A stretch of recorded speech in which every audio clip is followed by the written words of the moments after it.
We are in the third week of NaNoWriMo, and I'm here to offer you guys some reinvigoration motivation. Sometimes you find yourself having to fight for the time to write, having to fight for the opportunity to write, or even having to fight for the ideas to come your way.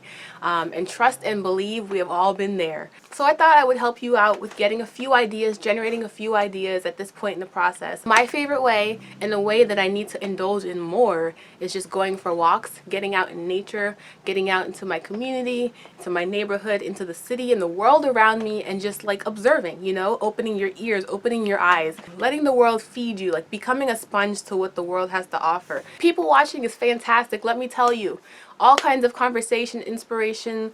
You can even get like descriptions of how people look, how they walk, how they move, their specific tones of voices, the types of things that they talk about, that they care about. Who are they hanging out with? Are they by themselves? Why are they by themselves? You know, can you think of a story for this person in your head about why this person is where they are right now, doing what they're doing? And of course, you've got writing prompts. You know, just go to Google or whatever search engine you use and just type in writing prompts, and you'll get like a bajillion of them. All kinds of writing prompts, you know.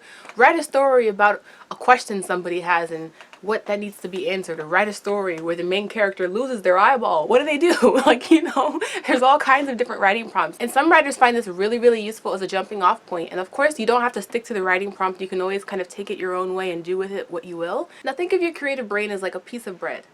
I really love bread, so this is an easy analogy for me, okay? Now, you might like your bread completely plain, straight out of the bag, straight out of the container, however you get your bread, you might like it just as it is. Or you might take it up a notch. You might toast it. You might warm it up. You might put some jelly on it, or you might put some butter or some peanut butter. You might do guava jelly or ginger pear jelly instead of strawberry jelly or grape jelly. Like, there's different things that you can add to it to really spice it up and to really make it to more your taste. You can even go even crazier with it. My favorite sandwich in the world is peanut butter and jelly sandwich plus an eggs and bacon sandwich in one sandwich. It is so good. Some people don't like it. That's okay. That's my creative brain. That's the way that I like it. That's the way that I like to spice it up. And sometimes these different ways that you can spice it up are different types of inspiration. Take a writing prompt. That writing prompt can be some jelly on your bread. Take a fragment of a conversation somebody said. That fragment is the peanut butter. Never mind if other people think it's gross. You think I stop eating my sandwich because people think it's gross? No, that spurs me on. I keep eating it. I make it more. I tell everybody I know about the sandwich because it's so good, because I love it, and because it is mine. Another thing that you can do to refresh yourself at this point in the month is to fill your creative well. Now, I'm using a lot of analogies here, but the creative well is essentially your ability to put forth some form of creativity. So how inspired are you to write? How much motivation do you have to write right now? Sometimes if you've just been writing straight for the last 2 or 3 weeks, in addition to like Preptober and, you know, working on your story in the months before, sometimes you kind of reach a point where you just can't give any more to your story right now, and you need to start to take. My favorite ways to fill my creative well is just to watch TV, watch movies, and to read books. Engage in other people's forms of creativity. Look at the things that other people have created and just take a moment to absorb that. It's kind of like how, as a writer, it's important to read other stories, whether they're in your genre or a completely different genre. It's important to get an idea of the form of writing, of the style of writing, of the different ideas that are out there.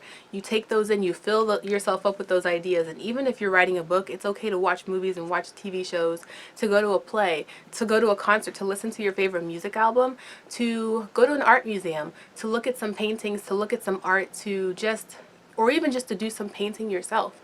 Engage in another form of creativity. You'd be amazed, I think, to find how helpful this can be when you're at a point where you just can't give any more to your story. You've had so much of an output, now you really need the input. It's about maintaining that balance. It is okay to take inspiration from the world around you, to reinvigorate your story, to reinvigorate your creativity, to reinvigorate yourself. I feel like I'm pronouncing the word reinvigorate weirdly. It doesn't have any meaning anymore. So this is Captain Sydney signing off again.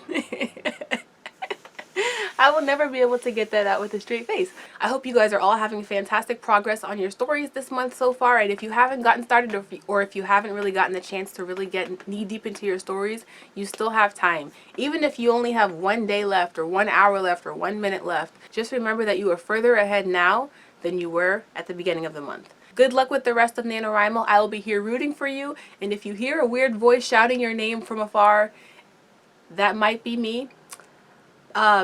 Don't worry about it. It's all chill. So I'll see you guys later. Toodaloo.